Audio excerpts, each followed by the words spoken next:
Dans ce monde, la vérité n'a pas toujours une voix, mais le mensonge, lui, a souvent un costume, une voiture et un garde du corps. Voici l'histoire d'un homme simple, accusé d'un crime qu'il n'a jamais commis par ceux qui n'ont jamais connu la faim, ni la honte, ni la peur. L'œil du baobab s'ouvre. Écoute bien. Avant de commencer, n'oublie pas de t'abonner à l'Oyer du Baobab et liker la vidéo. Laissez un commentaire. On commence. On l'appelait le bon Samba dans tout le quartier. Un homme sans histoire. Un homme qu'on voyait tous les matins, balai à la main, nettoyer la cour du marché. Un homme poli, discret, qui ouvrait les boutiques pour aider les commerçants âgés, qui portait parfois les sacs des clientes, qui rendait toujours la monnaie exacte. Il avait 39 ans, un regard calme, des mains calleuses, une voix douce. Samba n'était pas riche, mais il avait quelque chose que beaucoup d'hommes envient. La paix dans le cœur. Il vivait dans une petite maison en tôle ondulée, avec sa sœur cadette et ses 2 neveux. Il se levait chaque matin à 4h30, faisait chauffer de l'eau, priait en silence, et partait avant le lever du soleil pour balayer le marché. C'était une vie humble, une vie sans bruit, une vie qui ne dérangeait personne. Du moins, c'est ce qu'il croyait. Ce matin-là, le marché était encore vide. L'air sentait la poussière et la mangue fermentée. Samba balayait près de la boutique d'un homme que tout le monde craignait. Monsieur Dabo, un commerçant puissant, riche, influent, respecté par les autorités et redouté du quartier. Dabo n'était pas seulement riche, il était intouchable. Ce jour-là, il sortit de sa voiture noire avec un visage fermé, plus agacé que d'habitude. « Samba, approche !» Samba s'essuya les mains et marcha vers lui. « Oui, patron ?» Dabo ouvrit la porte de sa boutique, fit quelques pas, puis se retourna brusquement. Son visage se transforma en masque de rage. « Où est l'argent ?» Samba tressaillit. « Quel argent ? Ne joue pas avec moi !» cria Dabo. « J'ai laissé une enveloppe dans mon tiroir hier soir. Elle a disparu ce matin. Et tu es le seul qui avait les clés du marché. » Les mots tombèrent comme des pierres. Les commerçants commencèrent à sortir. Les yeux se posèrent sur Samba comme des lames. « Patron, je ne touche jamais à rien. Vous me connaissez. » Mais Dabo n'écoutait pas. « Garde !» cria-t-il. « Appelle la police. Je veux qu'on fouille ce voleur. » Un murmure parcourut le marché. Un murmure qui transforme les visages. Qui fait d'un innocent un coupable. Samba resta immobile, le souffle coupé. Il n'avait jamais volé, jamais menti, jamais trahi. Mais devant lui, les regards se transformaient déjà en jugement. « Je l'ai toujours trouvé louche », disait l'un. « Les pauvres, dès qu'ils voient de l'argent », ajoutait un autre. « On ne sait jamais ce qui se passe dans la tête des gens silencieux. » La honte monta dans la gorge de Samba. « Je n'ai rien pris », répéta-t-il. Mais la vérité d'un pauvre n'a pas le même poids que la colère d'un puissant. La police arriva. 2 agents descendirent. « C'est lui », dit Dabo. « Fouillez-le. Fouillez même sa maison s'il faut. » Samba voulut protester, mais un policier le prit par le bras. « Suis-nous. Si tu es innocent, tu n'as rien à craindre. » Cette phrase, il la connaissait trop bien. Dans son quartier, on l'avait entendue des centaines de fois, et les innocents en sortaient rarement indemnes. Devant tout le marché, Samba fut fouillé. Ils ouvrirent son sac, ils vidèrent ses poches, ils renversèrent son seau, son balai, son petit porte-monnaie. Rien. Mais Dabo n'était pas prêt à perdre la face devant tout le monde. « Cherchez mieux !» hurla-t-il. Il a dû cacher ça quelque part. Les policiers échangèrent un regard. « On va fouiller chez lui. » Les jambes de Samba flanchèrent. « Non, ma sœur. Les enfants.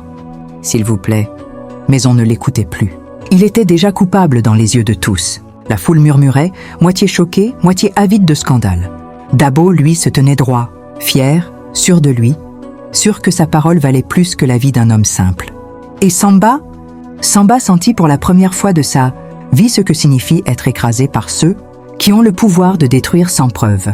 Il ne le savait pas encore. Mais cette accusation allait l'entraîner dans un piège dont même les innocents ne reviennent pas indemnes. Le trajet jusqu'à la maison de Samba fut silencieux. Pas un mot, pas une explication, juste les policiers. Et Samba assis à l'arrière, les poignets tremblants. Les rues défilaient, les enfants jouaient au foot, les femmes revenaient du marché. Personne ne savait que cet homme, qu'on saluait chaque matin, vivait le pire moment de sa vie.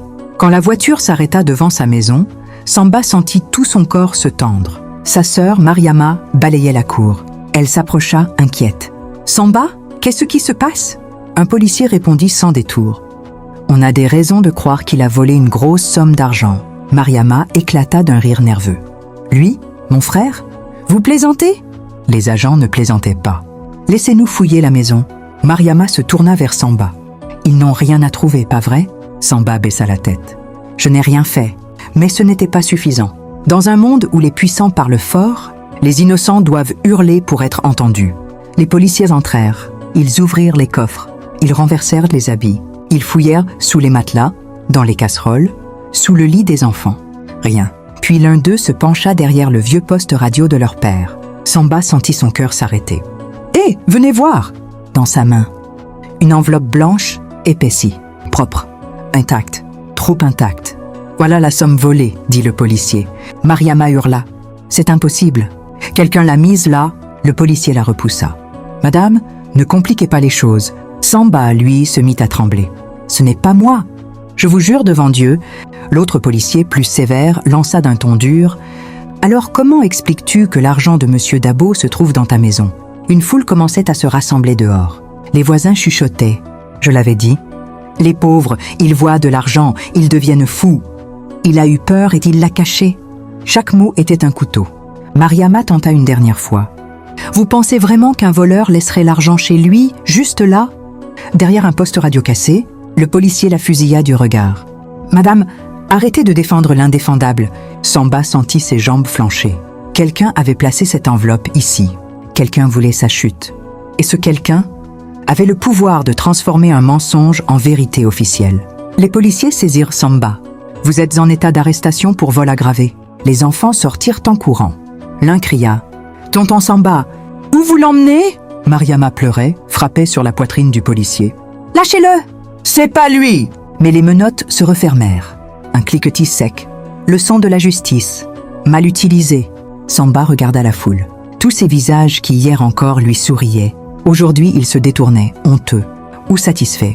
Le conducteur de la voiture de police ouvrit la portière. Monte. Samba monta. Le cœur brisé. Les poignets en feu. L'honneur déchiré. Mais au moment où la voiture démarra, Samba vit quelque chose qui allait tout changer. Un homme habillé en costume beige, l'un des associés de Dabo, debout à l'ombre d'un arbre, regard fixé sur lui. Un petit sourire aux lèvres, un sourire qui disait « c'était facile ». Dans la voiture, Samba se répéta encore et encore « ce n'est pas moi ». Ce n'est pas moi. Mais la vérité ne suffit pas, quand ceux qui mentent contrôlent tout. La voiture roulait vers le commissariat, vers les barreaux, vers la honte publique, vers la cellule des innocents oubliés. Et pendant ce temps, Dabo, lui, buvait son café au marché, sûr de sa force, sûr de son mensonge, sûr que jamais personne n'aurait le courage de le défier. Il ne savait pas encore que Samba refusait d'être enterré vivant et que la vérité, un jour ou l'autre, finit toujours par bouger. Le commissariat sentait le métal, la sueur et la peur. Un endroit où les innocents deviennent des suspects et les suspects deviennent des coupables. On poussa Samba à l'intérieur. « Mets-le en salle d'attente », lança un policier.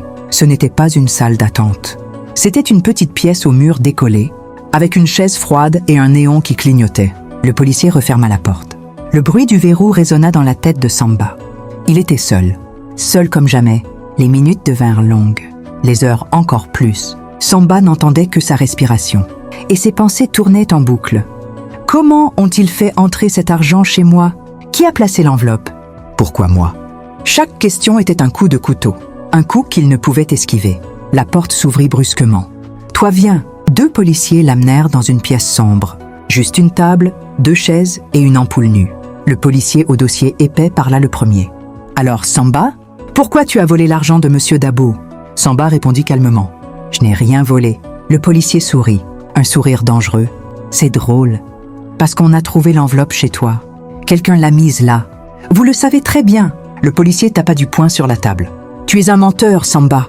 Tu veux rendre les choses faciles, tu avoues. Sinon, on va compliquer. » Samba sentit la chaleur monter dans sa gorge. « Je n'ai rien fait. Je le répète encore, je n'ai rien fait. » L'autre policier intervint. « Ta sœur crie partout que tu es innocent. Tu devrais lui dire d'arrêter. Sinon, ça va se retourner contre elle. » Samba serra les poings. Il voulait briser sa famille. Il voulait le faire avouer par la peur. « Vous n'avez aucune preuve contre moi. » Le policier se pencha, son visage presque collé au sien. Quand un puissant accuse un pauvre, la preuve, c'est la parole du puissant. Le sang de Samba se glaça. On le jeta dans une petite cellule humide. Un lit en métal, un matelas trop fin, une couverture qui sentait la pluie et la poussière. Des hommes regardèrent Samba entrer. L'un d'eux, les cheveux gris, murmura. « Nouveau ?»« Oui. »« Accusé de quoi ? » ?»« Vol, mais je suis innocent. » L'homme eut un sourire triste. « Ici, on est beaucoup à être innocent. Le problème, c'est que dehors, personne ne veut l'entendre. » Samba posa sa tête contre le mur froid. Il pensa à Mariama, à sa maison, à la rue où les enfants jouaient, à sa dignité que Dabo avait piétinée comme un vieux tissu. La colère lui brûlait la poitrine. Pendant ce temps, Mariama courait. Chez les voisins, chez le chef du quartier, chez les amis de Samba. « Aidez-moi ! Il est innocent. On lui a piégé, mais on lui fermait la porte. » Certains murmuraient « Ne te mêle pas de ça. On parle d'un homme puissant ici. Tu vas attirer la misère sur ta famille. » Plus Mariama parlait, plus les gens se taisaient. La peur étouffait la vérité. Au commissariat, Samba était recroquevillé dans un coin, quand la porte de la cellule s'ouvrit. Un policier appela. « Toi, tu as une visite. » Samba releva la tête. « Une visite ? De qui ?» Il pensa à Mariama. Il pensa à un voisin courageux. Il pensa même à un avocat que quelqu'un aurait pu recommander. Mais lorsqu'il entra dans la petite salle des visiteurs, il faillit perdre l'équilibre. Devant lui se tenait Fatou, une jeune femme du marché, celle qui chaque matin lui donnait des nouvelles, un sourire, un salut. Elle serrait fort un sac en tissu, le regard rempli d'inquiétude. « Samba, j'ai appris ce qui s'est passé. Et j'ai vu quelque chose. » Samba sentit un frisson dans tout son corps. « Fatou, qu'est-ce que tu as vu ?» Elle inspira profondément, la voix tremblante. « Le jour de l'arrestation, j'ai vu un homme sortir de ta maison. Il n'était pas du quartier. Il portait un costume beige et une enveloppe blanche dans la main. » Le sang de Samba se glaça. Un costume beige, une enveloppe blanche. L'homme qu'il avait vu sourire au loin. « Tu es sûr ?» demanda Samba, la voix cassée. « Oui, je ne voulais pas parler avant. J'ai eu peur. Mais je ne peux pas te laisser tomber. » Samba baissa la tête. Ses mains tremblaient. Pour la première fois depuis son arrestation, il sentait que tout n'était pas perdu. Il avait un témoin, un espoir, une première fissure dans le mensonge. Et parfois, il suffit d'une seule fissure pour faire tomber tout un mur. Fatou venait à peine de s'asseoir. En face de Samba que l'agent derrière, elle frappa à la porte. 10 minutes, pas plus. Il referma violemment. La pièce vibra. Fatou, les mains crispées sur son sac, reprit son souffle. Ses yeux trahissaient une peur profonde. « Samba, je sais ce que j'ai vu. Cet homme est entré chez toi avant que les policiers n'arrivent. Et juste après, ils ont découvert l'argent. » Samba l'écoutait, les poings serrés à s'en faire mal. Chaque mot qu'elle prononçait était un fil qui tirait sur le nœud de l'injustice. « Décris-moi l'homme » demanda-t-il. « Tout, même les détails. » Elle ferma les yeux, cherchant dans sa mémoire. Costume beige, chaussures neuves, une montre brillante et quelque chose d'étrange. Quoi ? Il regardait autour de lui, comme s'il voulait être sûr que personne ne le voyait. Mais moi, j'étais là.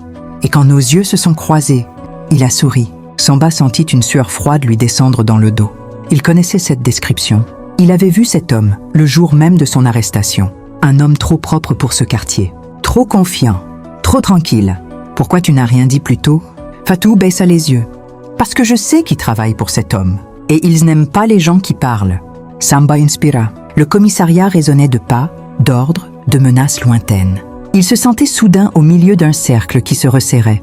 Fatou s'élève brusquement. « Je vais témoigner. » Samba releva la tête. « Non, ne fais pas ça.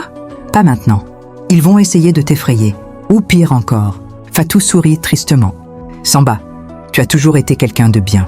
Tu as aidé tellement de gens. Toi, tu mérites qu'on se batte pour toi. » Elle posa sa main sur la vitre entre eux. « Je ne te laisserai pas tomber. » Les yeux de Samba s'embuaient. Mais au même moment, la porte s'ouvrit violemment. « Madame Fatou, venez avec nous, s'il vous plaît. » 2 policiers, Fatou pâlit. « Pourquoi ? J'ai fait quelque chose ? Le commissaire veut vous parler. » Le ton n'était pas une demande. C'était un ordre. Fatou lance un dernier regard à Samba. Un regard qui disait « Je regrette déjà ». Puis on l'emmena. Quelques minutes plus tard, un policier entra dans la cellule de Samba. « Toi, le commissaire veut te voir. » Samba fut conduit dans un bureau spacieux, trop propre pour ce commissariat. Derrière un bureau massif, un homme en uniforme impeccablement repassé l'attendait. « Samba, Samba, tu causes beaucoup de remous. » Il souriait, un sourire qui n'atteignait pas les yeux. « Asseyez-vous. » Samba resta debout. « Où est Fatou ?»« Ne t'inquiète pas, nous lui posons simplement des questions. »« Quelles questions ?» Le commissaire se leva lentement. « Samba, tu te bats contre quelque chose qui te dépasse ? Des gens puissants. des gens influents. Dabo n'est pas un homme qu'on accuse sans preuve. Et moi?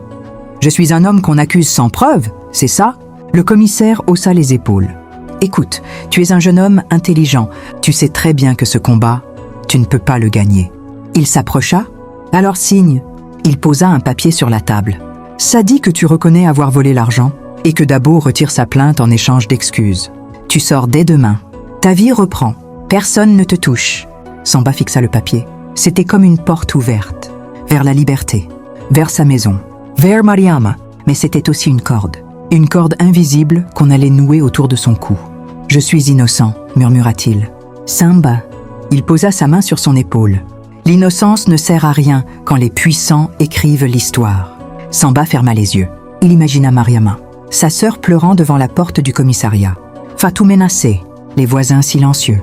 Il ouvrit les yeux. « Je ne signerai pas ». Le commissaire sourit. Un sourire qui ressemblait à un couteau. « Très bien.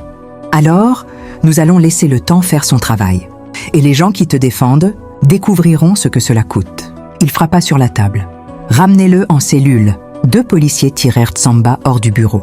Tandis qu'on le traînait dans le couloir, il entendit la voix du commissaire. « Et surveillez la fille. Elle parle trop. » Samba était assis sur son lit en métal, la tête entre les mains. Il comprit quelque chose d'effroyable. Le vrai but n'était pas seulement de le faire tomber. Le but était de faire taire tous ceux qui pourraient dire la vérité. Samba murmura pour lui-même. « Je ne peux pas les laisser toucher à Fatou, ni à Mariama, ni à personne. » Il se redressa, les yeux brûlants. Il n'était plus seulement un homme accusé. Il devenait un homme qui n'avait plus rien à perdre. Et un homme sans rien à perdre peut renverser un royaume. La nuit tomba sur le quartier comme un couvercle. Un silence lourd, plus lourd que d'habitude, étouffait les ruelles. Dans la cellule, Samba ne dormait pas. Il fixait le plafond, attendant quelque chose qu'il savait inévitable. Un mouvement de l'ennemi. Ses mains étaient crispées. Son cœur battait lentement avec la froide patience d'un homme prêt au pire. À l'aube, sans prévenir, une policière ouvrit la cellule. « Toi, viens. Où on m'emmène? On a retrouvé ton témoin. » Le sang de Samba se glaça. Il fut conduit dans la cour arrière du commissariat. Une petite zone déserte, protégée des regards. Et là, Fatou, debout, entourée de 2 policiers.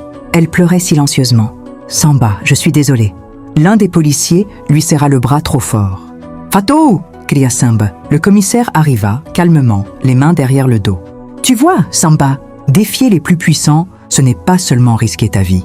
C'est risquer celle des autres. » Il s'approcha de Fatou. « Cette femme a déjà beaucoup parlé. Trop. » Samba sentit la rage monter comme un feu dans ses veines. « Ne la touchez pas. » « Alors signe, Samba. Reconnais ton erreur. Accepte ton rôle dans cette histoire. Et tout le monde rentre chez soi. » Fatou secoua la tête. « Samba, ne fais pas ça. N'abandonne pas. Pas à cause de moi. » Le commissaire claqua des doigts. Les policiers commencèrent à traîner Fatou vers l'intérieur du bâtiment. « Hey !» cria Samba. « Arrêtez !» Le commissaire sourit. Les innocents ne gagnent jamais quand ils sont seuls. Mais cette fois, Samba n'était plus seul. Car à l'entrée du commissariat, une voix surgit. « Lâchez-la !» C'était Mariama, les yeux rouges, le foulard de travers, prête à mordre. Derrière elle, des femmes du quartier, des voisins, des jeunes, des anciens. Tout un peuple qui en avait assez de la peur. « Lâchez Fatou !» cria une femme. « On sait qu'elle n'a rien fait » ajouta un homme. « Ce jeune homme est innocent » hurla un vieillard. Le commissaire blêmit. « Qui vous a dit de venir ici ?»« Le mensonge !» répondit Mariama. « C'est le mensonge qui nous a appelés. » Fatou, malgré la peur, fouilla dans sa poche. Elle sortit un petit téléphone. « Je n'ai peut-être pas de puissance, » dit-elle, la voix tremblante. « Mais j'ai enregistré tout ce que vos hommes m'ont dit ce matin. » Un policier tenta d'avancer. « Donne-moi ça !» Mais une dizaine de personnes se mirent entre lui et Fatou. Fatou appuya sur lecture. La voix du commissaire résonna dans toute la cour. « On sait que le riche veut que ce garçon tombe. On s'en fiche qu'il soit innocent. Faites disparaître le témoin si elle insiste. » Silence, un silence qui coupa le monde en 2. Puis, « Filmez !» cria quelqu'un. Des téléphones se levèrent. Les policiers reculèrent. Le commissaire devint pâle comme la craie. « Ce n'est pas ce que vous croyez !» bafouilla-t-il. Mais c'était trop tard. Le peuple avait vu, le peuple avait entendu. Et quand une injustice est exposée devant un peuple éveillé, elle commence à mourir. Quelques heures plus tard, un autre officier entra dans la cellule. « Samba, tu peux sortir. » La porte s'ouvrit. Mariama se jeta dans ses bras en pleurant. Fatou aussi. Le quartier entier l'attendait dehors. Les femmes tapèrent des mains. Les hommes criaient son nom. Les enfants couraient autour de lui. Le soleil se couchait derrière les maisons en ciment. Mais pour la première fois depuis longtemps, Samba voyait la lumière. Dans les jours qui suivirent, le commissaire fut suspendu. Le riche Dabo fut entendu par la police. Une enquête fut ouverte publiquement. Fatou devint une héroïne malgré elle. Samba retrouva son honneur. Le quartier ne parlait plus de lui comme l'homme accusé, mais comme celui qui s'est battu debout. La vérité n'a pas besoin d'être forte. Elle a seulement besoin d'être révélée. Et quand un innocent refuse de s'incliner, les puissants tremblent. Si cette histoire t'a touché, like la vidéo, abonne-toi à l'Oeil du Baobab. Dis-nous en commentaire. Faut-il toujours affronter les puissants, même quand ils écrasent l'innocent? Merci d'avoir vécu cette histoire jusqu'au bout.